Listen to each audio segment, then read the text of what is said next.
Today I will tell you how you can easily reset your service in Mercedes. So for doing this you just need to get your keys inside and just get to a second position, and after you will see the service B.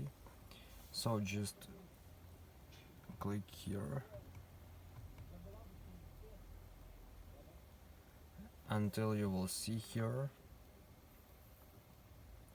again service B, and just press this button and hold.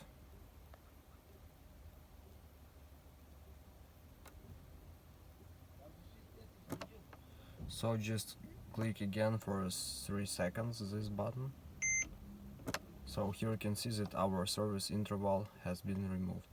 So we successfully remove our service bar.